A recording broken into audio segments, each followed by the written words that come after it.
ലോകത്തെന്തോ കാര്യമായി സംഭവിക്കാൻ പോകുന്നുണ്ട്.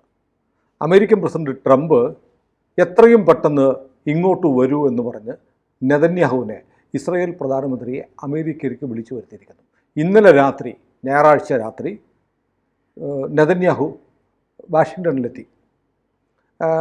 നെതന്യാഹു ഹംഗറിയിലായിരുന്നു. ഹംഗറിയുടെ തലസ്ഥാനമായ ബുഡാപെസ്റ്റിൽ നിന്ന് ഭാര്യ സാറ നെതന്യാഹുവിനൊപ്പം അമേരിക്കയ്ക്ക് പോയി. അമേരിക്കയ്ക്ക് പോകുന്നത് അയർലൻഡ്, ഐസ്ലാൻഡ്, നെതർലാൻഡ്സ് എന്നീ രാജ്യങ്ങളുടെ മുകളിലൂടെ പറക്കാതെ, അങ്ങനെ പറഞ്ഞാൽ വളരെ എളുപ്പത്തിൽ പോകാമായിരുന്നു, ആ രാജ്യങ്ങളുടെ മുകളിലൂടെ പറക്കാതെ 400 കിലോമീറ്റർ ചുറ്റി വളഞ്ഞിട്ടാണ് അമേരിക്കയ്ക്ക് പറഞ്ഞത്. അതിന് കാരണം ഈ 3 രാജ്യങ്ങൾ, അയർലൻഡ്, ഐസ്ലാൻഡ്, നെതർലാൻഡ്സ് എന്നീ രാജ്യങ്ങൾ അന്താരാഷ്ട്ര ക്രിമിനൽ കോടതിയുടെ കരാറിൽ ഒപ്പിട്ടിട്ടുണ്ട്. അപ്പോൾ അന്താരാഷ്ട്ര ക്രിമിനൽ കോടതി നെതന്യാഹുവിനെ യുദ്ധക്കുറ്റവാളിയായിട്ട് പ്രഖ്യാപിച്ചിരിക്കുകയാണ്. ഈ രാജ്യങ്ങളിലെത്തിയാൽ ഉടൻ അറസ്റ്റ് ചെയ്ത് കൊടുക്കാം എന്നുള്ള കരാർ ഇവർ എഗ്രി ചെയ്തിട്ടുണ്ട്. നേരത്തെ ചില രാജ്യങ്ങൾ, കരാറുള്ള രാജ്യങ്ങളൊക്കെ നെതന്യാഹു സ്വീകരിച്ചു. അവർ പറഞ്ഞ് ഞങ്ങളിതൊന്നും ചെയ്യാനൊന്നും പോകുന്നില്ല, പോയി പണി നോക്കടാന്ന് പറഞ്ഞിട്ടാണ് ചെയ്തത്. പക്ഷേ എന്നാൽ പോലും ഒരു വിമാനം പറന്നു പോകുമ്പോൾ എമർജൻസി ലാൻഡിങ് ചിലപ്പോൾ ഉണ്ടാവാം, വിമാനമല്ലേ. അങ്ങനെ വന്നാൽ, അങ്ങനെ പ്രധാനമന്ത്രിക്ക് അടിയന്തരമായി എന്തെങ്കിലും ആവശ്യം വന്ന് ഇറങ്ങേണ്ടി വന്നാൽ ഈ രാജ്യങ്ങളിൽ ഇറങ്ങിയാൽ ഒരു റിസ്ക് ഉണ്ട്. അതുകൊണ്ടാണ് 400 കിലോമീറ്റർ വഴിമാറി പറന്ന് അമേരിക്കയ്ക്ക് പോയത്. അതൊരു കാര്യം. പക്ഷേ എന്തിനാണ് വളരെ പെട്ടെന്ന് നെതന്യാഹുവിനെ ട്രംപ് അമേരിക്കയിലേക്ക് വരാൻ വിളിച്ചത്? അത് ബുഡാപെസ്റ്റിൽ നിന്നാണ് പോയിരിക്കുന്നത്, ഇസ്രയേലിൽ നിന്നല്ല. ഹംഗറി സന്ദർശിക്കാൻ വന്ന് ഹംഗറി പ്രധാനമന്ത്രി വിക്ടോർ ഓർബനുമായിട്ട് സംസാരിച്ചുകൊണ്ടിരിക്കുമ്പോഴാണ് ട്രംപിൻ്റെ വിളി വരുന്നത്, ഉടൻ ഇങ്ങോട്ട് വാങ്ങുക. അങ്ങനെ ഫ്ലൈറ്റ് നേരെ വാഷിങ്ടണിലേക്ക് പോയി. വാഷിങ്ടണിലേക്ക് പോയി 2 ദിവസം എന്ന് പറയുന്നത് ചിലപ്പോൾ 2 ദിവസത്തിൽ കൂടുതൽ അമേരിക്കയിൽ ചിലപ്പോൾ നെതന്യാഹു തുടർന്നേക്കുമെന്നും അന്താരാഷ്ട്ര വാർത്താ ഏജൻസികൾ പറയുന്നുണ്ട്. ഇത്ര അടിയന്തര പ്രാധാന്യമെടുത്ത് എന്തിനാണ് നെതന്യാഹുവിനെ വിളിച്ചു വരുത്തിയിരിക്കുന്നത് എന്ന ചോദ്യത്തിന് ചില സൂചനകൾ അന്താരാഷ്ട്ര മാധ്യമങ്ങൾ പറയുന്നു. ഒന്ന്, 59 ബന്ദികളെ ഇനി കിട്ടാനുണ്ട്. അതുകൊണ്ട് ഇനി ഗാസയിൽ ഹമാസിന് നേരെ നടത്തുന്ന ആക്രമണം എങ്ങനെയായിരിക്കണം. രണ്ടാമത്തത്, ഇസ്രയേലിന് തുർക്കിയുമായിട്ടുള്ള ബന്ധം ഇനി എങ്ങനെ പോകണം, ഇറാൻ്റെ ഭീഷണിയെ എങ്ങനെ നേരിടണം, പിന്നെ ഈ വിമാനം 400 കിലോമീറ്റർ ചുറ്റി പറക്കേണ്ടി വന്ന സംഭവത്തിന് കാരണമായ അന്താരാഷ്ട്ര ക്രിമിനൽ കോടതിയെ എങ്ങനെ കൈകാര്യം ചെയ്യണം. അതിലൊക്കെ ഉപരി നമുക്ക് ഞെട്ടിക്കുന്നൊരു സംഭവം ഉണ്ടായിരുന്നു. അമേരിക്കയുടെ ബഡ്ഡിയാണല്ലോ ഇസ്രയേൽ. ഇസ്രയേലിനും 17% താരിഫ് ചുമത്തിയിട്ടുണ്ട്. അത് സംബന്ധിച്ച കാര്യവും ചർച്ച ചെയ്യാം എന്ന് ട്രംപ് പറഞ്ഞതായിട്ടാണ് വൈറ്റ് ഹൗസ് വൃത്തങ്ങൾ പറയുന്നത്. അപ്പോൾ വളരെ പെട്ടെന്ന് നെതന്യാഹുവിനെ ഇങ്ങോട്ട് ബുഡാപെസ്റ്റിൽ നിന്ന് വിളിച്ചു വരുത്തി അമേരിക്കയിലേക്ക് വിളിപ്പിച്ചതിന് ഈ പറയുന്നതിന് അപ്പുറത്തുള്ള വല്ല രാഷ്ട്രീയ താല്പര്യങ്ങളും ട്രംപിനുണ്ടാവുക? എനിക്ക് തോന്നുന്നത് ഇറാനുമായി ബന്ധപ്പെട്ട ചർച്ചകൾക്കാണെന്നാണ് തോന്നുന്നത്. കാരണം ഇപ്പോൾ അമേരിക്ക നടത്തിക്കൊണ്ടിരിക്കുന്നത് ഇറാനും ഹൂത്തികൾക്കും എതിരായ സൈനിക സന്നാഹമാണ്. അത് ഈ രാജ്യാന്തര മാധ്യമങ്ങൾ തന്നെ എത്ര എന്ന് പറഞ്ഞാൽ, ഞാൻ ഉദ്ദേശിക്കുന്നത് ഈ പൊതു പത്രങ്ങളുണ്ടല്ലോ, പൊതുമാധ്യമങ്ങൾ, ഇത് ഈ ഡിഫൻസ് ജേർണലുകളൊക്കെ സ്ഥിരമായി വായിച്ചുകൊണ്ടിരുന്നു കഴിഞ്ഞാൽ ഇത് നമുക്ക് പെട്ടെന്ന് പിടികിട്ടും. അമേരിക്ക വലിയ സൈനിക സന്നാഹങ്ങൾ നടത്തിക്കൊണ്ടിരിക്കുകയാണ് ഇപ്പോൾ. റഷ്യയിലേക്കൊക്കെ വലിയ തോതിൽ വിമാനങ്ങളും കപ്പലുകളും ഒക്കെ അയക്കുന്നു. ഭയങ്കര സന്നാഹങ്ങൾ നടക്കുന്നുണ്ട്. ഹാരി ട്രൂമാൻ എന്ന് പറഞ്ഞ വിമാനവാഹിനി ഓൾറെഡി റെഡ് സീലുണ്ട്. അവിടെ നിന്ന് മറ്റേ ഹൂത്തികൾക്കെതിരെ പല ആക്രമണങ്ങളും നടന്നു. ഹൂത്തികൾ 3 ഡ്രോണുകൾ വെടിവെച്ചിട്ടു അമേരിക്കയുടെ. അത് വലിയ വിലയുള്ള ഡ്രോണുകളാണ്. നമ്മുടെ പൈസ വെച്ച് നോക്കുമ്പോൾ തന്നെ 300 കോടിയൊക്കെ വരുന്നതാണ് ഓരോ ആളില്ലാ ഡ്രോണുകൾ. അവിടെ നിരീക്ഷണം ഡ്രോൺ എന്ന് പറയുമ്പോൾ ഈ ഫോട്ടോഗ്രാഫർമാർ ഉപയോഗിക്കുന്ന ചെറിയ ഡ്രോൺ അല്ല, ഇതൊരു വിമാനത്തിന്റെ വലിപ്പമൊക്കെ ഉള്ള ഡ്രോണുകളാണ്. ഒരു പൈലറ്റ് ഇല്ല വിമാനം, as good as a war plane. Pilot ഇല്ലെന്ന് മാത്രമേ ഉള്ളൂ. പൈലറ്റ് ഇല്ല എന്ന് മാത്രമേ ഉള്ളൂ. നിരീക്ഷണത്തിന് വേണ്ടി, ചാരപ്രവർത്തനത്തിന് വേണ്ടി ഉപയോഗിക്കുന്ന, അതില് മിസൈലുകളും ഒക്കെ ഘടിപ്പിക്കാവുന്നതാണ്. കുറെ കാലം മുമ്പ് 6-7 വർഷങ്ങൾക്ക് അപ്പുറത്താണെന്ന് തോന്നുന്നു, നമ്മുടെ നേവൽ ബേസിൻ്റെ അവിടെ വാത്തുരുത്തി റെയിൽവേ ട്രാക്കില്ലേ, അവിടെ നമ്മുടെ ഡ്രോൺ വീണു. അപ്പോൾ ഡ്രോൺ വീണെന്ന് പറഞ്ഞിട്ട് ആൾക്ക്, നമ്മുടെ പത്രപ്രവർത്തകരെല്ലാം കൂടെ ഡ്രോൺ കാണാൻ വേണ്ടി ചെന്നപ്പോൾ ഡ്രോൺ എന്ന് കരുതിയിരിക്കുമ്പോൾ ചെറിയ സാധനം എന്ന് പറഞ്ഞാൽ അതൊക്കെ ചെറിയ വിമാനമായിരുന്നു. അപ്പോഴാണ് ഡ്രോൺ എന്ന് പറഞ്ഞാൽ വലിയ വിമാനങ്ങൾക്കും, പൈലറ്റ് ഇല്ല വിമാനങ്ങൾക്കും ഡ്രോൺ എന്ന് പറയുന്നുണ്ടെന്ന് കൊച്ചിയിലെ ചില പ്രസ് ഫോട്ടോഗ്രാഫർമാർക്ക് മനസ്സിലാകാവുന്ന.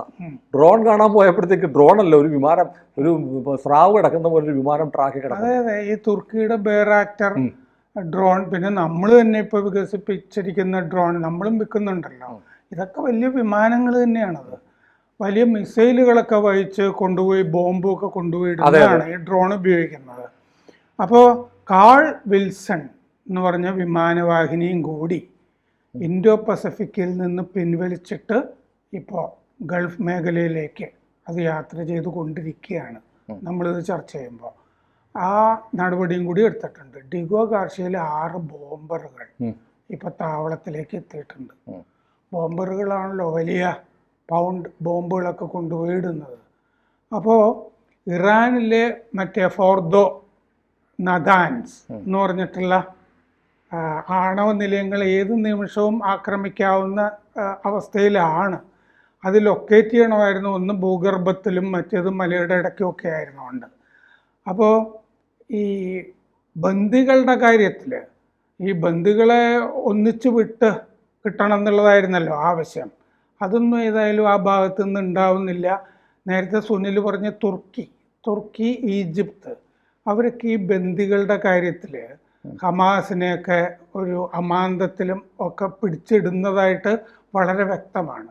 കാരണം ഇവരെ വിട്ടുകിട്ടുന്ന തടവുകാർ തുർക്കിയിലേക്കും ഈജിപ്തിലേക്കും ഒക്കെ പോകുന്നതായിട്ട് കാണാം. ഇസ്രയേൽ വിട്ടയക്കുന്നുണ്ടല്ലോ. ഒരു ബന്ദിക്ക് 1000 പേരെയൊക്കെ ഇല്ല ഇവിടുന്ന് തടവുകാരെ, ഹമാസിൻ്റെ ആളുകളെ. ഇവർ തുർക്കി, ഈജിപ്ത്, പിന്നെ തുർക്കിയും ഈജിപ്തും ഒക്കെ കുറച്ച് പേര് പാകിസ്ഥാനിലേക്ക്, ഇങ്ങനെ ഇസ്ലാമിക രാജ്യങ്ങൾ തമ്മിലൊരു അങ്ങോട്ടും ഇങ്ങോട്ടും ഈ ഗിവ് ആൻഡ് ടേക്ക് ഇതൊക്കെ ആയിട്ട് ബന്ധപ്പെട്ട് നടക്കുന്നുണ്ട്. അപ്പോൾ ഇതിനെ സംബന്ധിച്ച് കൂടുതൽ വിവരങ്ങൾ പിന്നെ ഹൂത്തികളെ ആക്രമിച്ചുകൊണ്ടിരിക്കുകയാണ്. അപ്പോൾ ഹൂത്തികൾക്കെതിരെയും ഹൂത്തികളെ ഈ പിന്തുണയ്ക്കുന്ന ഇറാനെതിരെയും ഞങ്ങൾ ശക്തമായി നീങ്ങുന്ന ട്രംപ് പറഞ്ഞതാണ്. ഖമനേയിക്ക് ഒരു കത്തും കൊടുത്തതാണ്. ഈ ആണവ ഉടമ്പടി ആ കാര്യങ്ങളൊക്കെ നമ്മൾ സംസാരിക്കണം എന്ന് പറഞ്ഞിട്ടൊരു കത്ത് കൊടുത്തതാണ്. ഇത് അപ്പം തന്നെ കിട്ടിയ പാടെ ഖമനേയി എടുത്ത് കൊട്ടലിടുകയും ചെയ്തു. ഞങ്ങൾക്ക് സൗകര്യമില്ല എന്ന് ഖമനേയി നിലപാടും എടുത്തു. അപ്പോൾ ട്രംപ് പറഞ്ഞതാണ് ഞങ്ങളിത് തീർത്തിരിക്കും. ട്രംപിനൊരു ക്ഷീണമായി പോയി. ട്രംപ് അങ്ങോട്ട് കത്തയച്ചിട്ട് പോയി പണി നോക്കണമെന്ന് ഖമനേയി പറഞ്ഞത്. അതെ, അതിനു മുമ്പാണ് നമ്മൾ ഈ ട്രംപ് വന്ന ഈ ദിവസങ്ങൾക്കുള്ളിൽ തന്നെ ഈ വൈറ്റ് ഹൗസിൽ തന്നെ ഇവരുടെ ഉന്മൂലനത്തിന് വേണ്ടി, ഈ ഇസ്ലാമിക ജിഹാദിസ്റ്റുകളുടെ ഉന്മൂലനത്തിന് വേണ്ടി വാർ റൂം തുറന്നു എന്ന് പറഞ്ഞൊരു അഭിമുഖത്തിൽ ഇന്നലെ വന്നിട്ടുണ്ട്. അവിടെ ഈ ഹമാസ് പ്രക്ഷോഭങ്ങൾ നടമാടിയ മൊത്തം ക്യാമ്പസുകളെ കൈകാര്യം ചെയ്ത് കഴിഞ്ഞു. പ്രിൻസ്റ്റൺ യൂണിവേഴ്സിറ്റി, ഹാർവാർഡ് തുടങ്ങി ഐവി ലീഗ് യൂണിവേഴ്സിറ്റീസ് എന്ന് പറയുമല്ലോ, ഇത്തരം സ്വാതന്ത്ര്യം പ്രോത്സാഹിപ്പിക്കുന്ന യൂണിവേഴ്സിറ്റികൾ, ഇവർക്കൊക്കെയുള്ള ഫണ്ടും ഒക്കെ നമ്മളത് ഓരോന്നോരോന്നായിട്ട് ചർച്ച ചെയ്തില്ല എന്നേ ഉള്ളൂ. പക്ഷെ കൊളംബിയ, ഹാർവാർഡ് എല്ലാവരുടെയും ഫണ്ട് വെട്ടിക്കുറച്ച് കഴിഞ്ഞു. ആർക്കും 5 പൈസ കൊടുക്കുന്നില്ല. അപ്പോൾ ഇത് ഗ്രാസ് റൂട്ട് ലെവലിൽ തന്നെ കൈകാര്യം ചെയ്യുന്നുണ്ട്. അല്ല, ഇപ്പോൾ ഇതിന് നെതന്യാഹുവിനെ വിളിച്ചു വരുത്തിയതിൻ്റെ കാര്യം എന്തായിരിക്കും? അത് മറ്റേ ഇറാനുമായിട്ടുള്ള ആക്രമണം നടക്കുമ്പോൾ അതൊരു സംയുക്ത, എങ്ങനെയായാലും ഈ ഇസ്രയേലിൻ്റെ താല്പര്യമായിരുന്നല്ലോ പ്രാഥമികമായിട്ടും ഈ ഇറാനിലെ ആണവ നിലയങ്ങൾ തകർക്കുക എന്നുള്ളത്. അത് പണ്ട് ചെയ്തിട്ടുള്ളതാണ്. ഇറാനിലുള്ളത് തകർത്തിട്ട് ഇറാൻ കൊണ്ടുപോയി മറ്റേ സിറിയയിൽ ആണവ നിലയങ്ങൾ സ്ഥാപിക്കാനുള്ള പരിപാടിയൊക്കെ ചെയ്തപ്പോൾ സിറിയയിലത്തതും കൊണ്ടുപോയി തകർത്തതാണ്. അത് ആ പരിപാടിയൊക്കെ ചെയ്യുന്നത് മൊസാദാണ് ചെയ്യുന്നത്. ഞാൻ ഇപ്പോഴും വിശ്വസിക്കുന്നത് ഈ ആണവ നിലയങ്ങൾ തകർക്കുന്നതിൻ്റെ മുൻനിരയിൽ നിൽക്കുന്നത് മൊസാദ് തന്നെയായിരിക്കും എന്നാണ് ഞാൻ കരുതുന്നത്.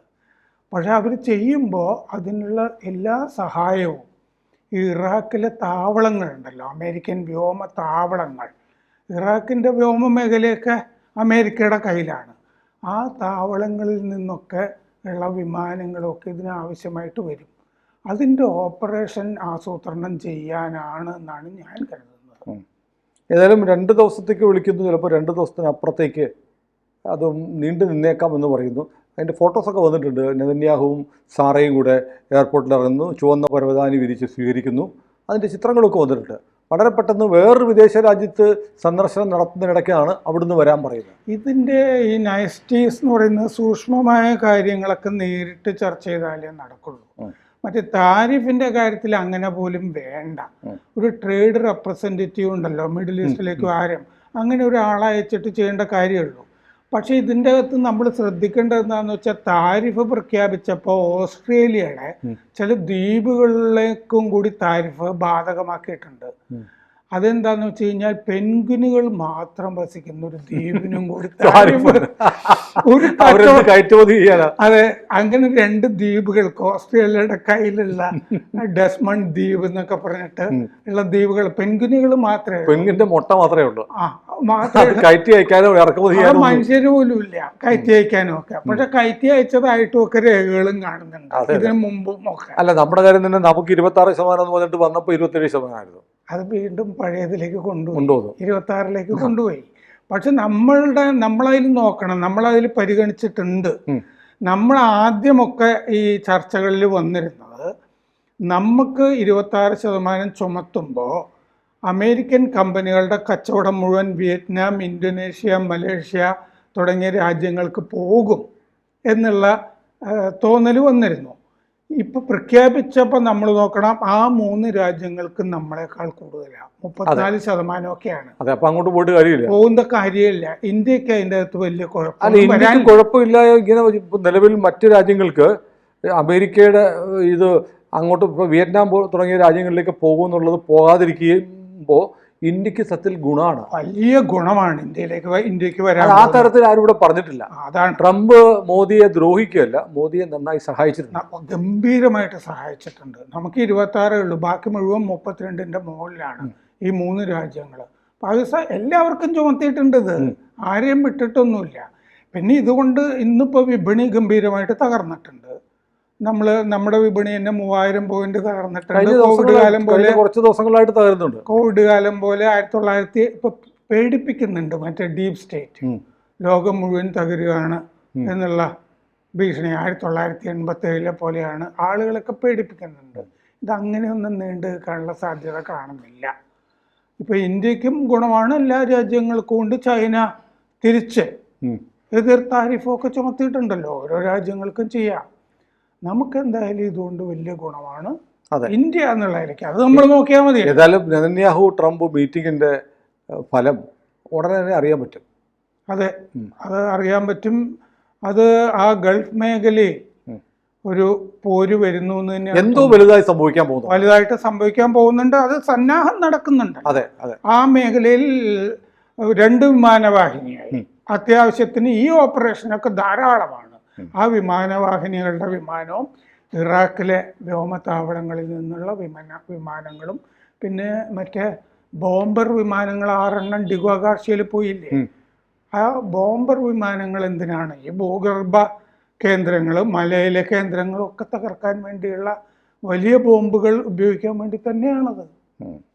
ഏതായാലും നമുക്ക് ഇതിന്റെ റിസൾട്ട് വരട്ടെ. കൂടുതൽ വാർത്തകളും വിശേഷങ്ങളും നിങ്ങളിലേക്ക് എത്താൻ ABC മലയാളം സബ്സ്ക്രൈബ് ചെയ്യുക, ബെൽ ബട്ടണും അമർത്തുക.